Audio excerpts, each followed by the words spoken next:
عورتوں کا مجمع لگا ہوا، پاؤں دباتے اس کے، ٹانگیں دباتے، اور وہ گالیاں بکتا، گندی گالیاں. اور جب کسی پہ اس کی دل آتا تو گندی جگہ سے ایک بال پھاڑ کر اسے دے دیتا، اور جس کو بال ملتا وہ سمجھتا کہ بس کمال ہو گیا. تو یہ پاگل مجذوب، کبھی کبھار ان کی عقل ٹھکانے بھی ہوتی ہے، ہر وقت پاگل نہیں ہوتے. تو کسی نے کہا کہ بے وقوف، دنیا تیرے پاس اتنی دور دور سے چل کر آتی ہے اور تو کیا غلیظ حرکت کرتا ہے کہ گندی جگہ کا بال پھاڑ کے اس کو دیتا ہے. وہ تو بے وقوف ہے، سمجھتا ہے سب کچھ مل گیا، تو یہ کیا کرتا ہے؟ اس کی عقل کھوپڑی ٹھکانے میں تھی. اس نے کہا جب اس خالق کو چھوڑ کر میرے پاس آئیں گے تو پھر میں تو یہی کچھ ہی دے سکتا ہوں. نہ ان کو وضو کا ڈھنگ، نہ ان کو نماز کا طریقہ، نہ ان کو پاکی اور ناپاکی کا مسئلے کا علم، گندگی میں، اور اکثر کتوں کے ساتھ چلتے ہیں. پیروں کو ان کو دیکھو، جادوگروں کو، کتوں کے ساتھ چلتے ہیں. میں نے خود اپنی آنکھوں سے اپنے گاؤں میں دیکھا، ہمارے عبدالحکیم شہر کے اندر ایک پیر آیا اور بعد میں پتہ لگا کہ وہ کسی ملک کا جاسوس تھا. اس کے ساتھ مرید ہیں اور پورا 25-30 کتے لے کر ساتھ چلتا تھا. رسول اللہ تو فرمائے جہاں کتے ہوں جس گھر کے اندر رحمت کا فرشتہ نہیں آتا. اور بات سچی ہو گئی رسول اللہ صلی اللہ علیہ وسلم کی، جہاں کتے ہو جس گھر میں رحمت کا فرشتہ نہیں آتا. اور یہ اللہ کے اولیاء نہیں ہے، یہ تو شیاطین ہیں. ان شیطانوں کے پاس کتے ہوتے ہیں، رحمت نہیں آتی. لاہور کے اندر میں گزر رہا، جعفریہ کالونی کے ساتھ ایک پیر رہتا ہے، بدبو کے اندر ڈوبا ہوا، اور اس کی مونچھیں یہاں تک گری ہوتی، گندگی سے بھری ہوئی. اللہ کی قسم اپنی آنکھوں سے دیکھا 25-30 آدمی اس کے ساتھ جا رہے، اور جب وہ رکتا ہے وہ سارے ہاتھ باندھ کے رکوع کر دیتے ہیں اس کے ساتھ. واللہ جب میں وہاں سے گزرا اور مجھے اس دن بڑی ہی اللہ کی عطا پر اللہ کے لیے زبان سے شکریہ کے جملے نکلے، حمد کی تعریفیں نکلی کہ مشرک مواحد کو دیکھ کے دور سے پہچان لیتا ہے. دنیا گزر رہی اور وہ پیر جا رہا، اس نے جو ہی مجھے دیکھا ایک دم یوں کھڑا ہو گیا. میں نے بھی اسے گھورا، اس نے مجھے گھورا، گھور کے چل دیا. مشرک کبھی مواحدوں سے راضی نہیں ہوا کرتے، ان کو شیطان بتا دیتے ہیں کہ تمہارے اصل دشمن یہ اللہ کی توحید کو ماننے والے، یہ بدکار، یہ زانی، یہ گندے، یہ بدبودار، یہ کتوں کے ساتھ رہنے والے، یہ جادوگری سیکھنے اور سکھانے والے، یہ کبھی اللہ کے ولی نہیں ہو سکتے. پھر حالت عوام کی ان کی پوجا تک پہنچ جاتی ہے، ان کے سامنے رکوع ہوتا ہے، ان کے سامنے ہاتھ بنتے ہیں، ان سے مدد مانگی جاتی ہے. اب سوال پیدا ہوتا ہے جی پھر ان کے ہاتھوں سے کرامات کیوں ظاہر ہوتی ہیں؟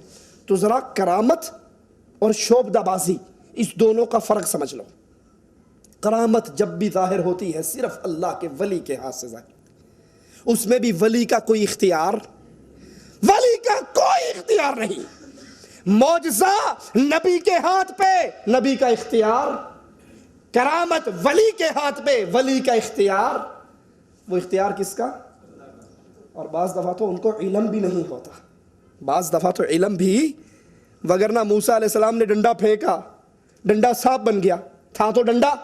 اگر نبی کو علم ہوتا تو قرآن کہتا ہے موسیٰ نے پیٹھ پھیری اور دوڑ لگا دی، ڈر گئے، بھاگ گئے. اور قرآن نے کہا نہ ڈرو، میرے نبی ڈرا نہیں کرتے، اس کو ہاتھ ڈالو ہم پھر اس کو ڈنڈا بنا دیں گے. ولی کے ہاتھ پہ ہو تو کرامت، لیکن وہ اس کے ہاتھ پہ ہوتی ہے جو نماز پڑھنے والا، پاکیزہ رہنے والا، اللہ کا ذکر کرنے والا، اور ان تمام باتوں سے پہلے اللہ کی سچی اور سچی توحید کو ماننے والا. مشرک کے ہاتھ سے جب بھی ظاہر ہو، مشرک اگر پانی میں بہنا شروع کر دے، پانی پہ چلنا شروع کر دے، ہوا میں اڑنا شروع کر دے، کچھ بھی کر کے دکھائے، اس کو کرامت نہیں کہا جائے گا، شیطان کا عمل کہا جائے گا. وہ کرامت نہیں ہوا کرتی، وہ تو گمراہ کرنے کا طریقہ ہے. آئیے ان ساری باتوں کو سامنے رکھ کے رسول اللہ صلی اللہ علیہ وسلم کی احادیث کو سنیں. ابو داؤد کے اندر، ابن حبان کے اندر یہ روایت موجود ہے. صحابی فرماتے ہیں میں نے رسول اللہ صلی اللہ علیہ وسلم کو سنا، آپ فرماتے تھے پرندوں کو اڑا کر فال لینا، زمین پہ خط کھینچنا جبت ہے، جادوگری ہے. پرندوں سے فال لینا، ہائے ہائے ظلم کتنا بڑھ چکا ہے، ظلم کتنا بڑھ چکا ہے. اگر لکھا جائے نا کافرانہ جادوگری تو کیا خیال ہے کوئی مسلمان جائے گا؟ کافرانہ فعال کوئی جائے گا؟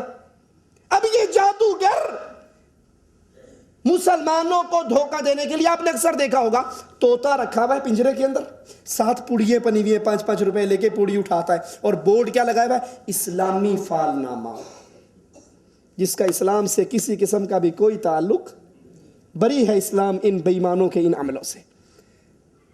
اللہ کے نبی صلی اللہ علیہ وسلم نے فرمایا پرندوں کو اڑا کر فال لینا، زمین پہ خط کھینچنا، یہ خط نجومیوں کی لائنیں، نجومیوں کے آپ اٹھاؤ لکیریں، ادھر کی لکیر، ٹیڑھی لکیر، دائیں لکیر، بائیں لکیر، یہ سب جادوگری ہے، اس کا اسلام سے کوئی تعلق نہیں ہے۔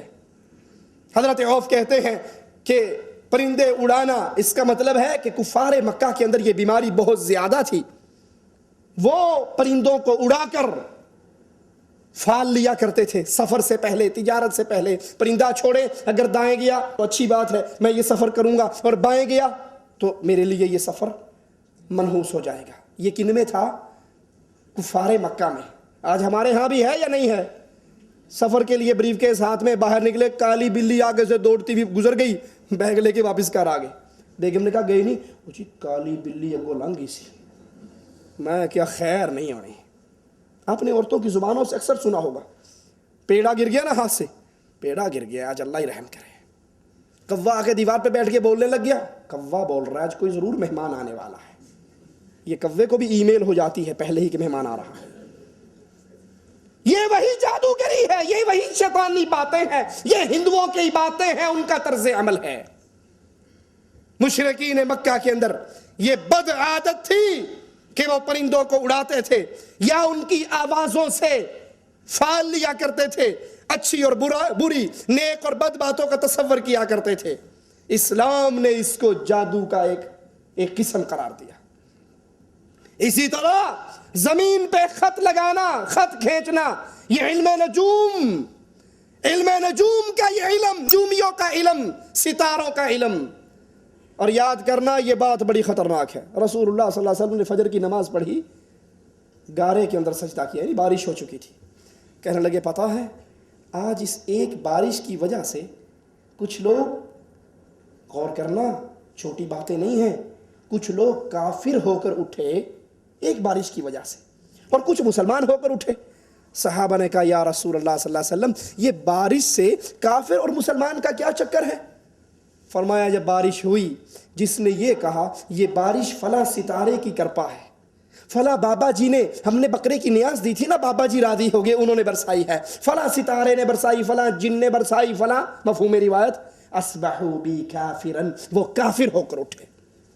اور جس نے کہا یہ بارش اللہ نے برسائی، یہ اللہ کی رحمت ہے، یہ اللہ کا فضل ہے، یہ اللہ نے مردہ زمین کو پانی پلایا ہے، اصبحوا بی مؤمنن، وہ یہ جملے کہہ کر حالت ایمان میں بیدار ہوئے۔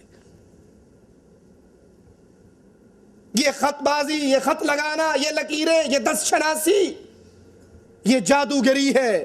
آؤ ذرا رسول اللہ صلی اللہ علیہ وسلم کی اس بات کو سنیے۔ ابن عباس روایت فرماتے ہیں، ابو داؤد میں صحیح سند سے یہ حدیث ہے، من اقتبس شعبۃ من النجوم فقد استبس شعبۃ من السحر زاد ما زاد۔ جس نے جادوگری کی کوئی چھوٹی سی بات بھی سیکھی، علم نجوم کی کوئی تھوڑی سی بات بھی سیکھی، اس نے جادو سیکھا۔ جس نے ایک باب علم نجوم کا، ایک بات علم نجوم کی سیکھی، اس نے جادوگری کا ایک باب سیکھا۔ اب جو جتنا چاہے بڑھا لے، جتنا بڑھائے گا کفر میں اتنا بڑھ جائے گا۔ شیخ اسلام ابن تیمیہ رحمت اللہ علیہ فرماتے ہیں کہ اس حدیث سے ثابت ہوا علم نجوم، کیوں ٹی وی پر دیکھتے ہوں گے آپ، استخارے کے نام پہ یہ بدماشی آتی ہے، استخارے کے نام پہ وہ اپنا تاریخ پیدائش بتاتا ہے، پردے کے پیچھے ایک بدماش بیٹھا ہے، وہ اندر سے بول کر بتاتا ہے آپ کے لیے یہ نقصان دہ ہے، یہ فائدہ مند ہے، یہ نقصان دہ ہے، یہ فائدہ مند ہے، یہ سفر کرو، یہ تجارت کرو، یہ کاروبار کرو، یہاں رشتہ داری کرو، اتنا عرصہ یہاں پر رہو، اتنے عرصے بعد